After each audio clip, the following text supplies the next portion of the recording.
Reese's live stream. It's the Granny Square deck. I just thought I wanted to learn how to do more Granny Squares because I have other projects that I want to make. So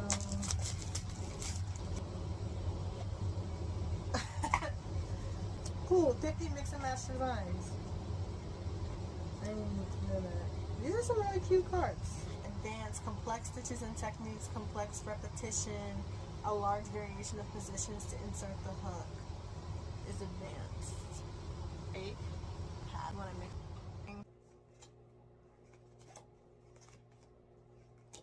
Wow. Excellent. So you do like a little tic-tac-toe board.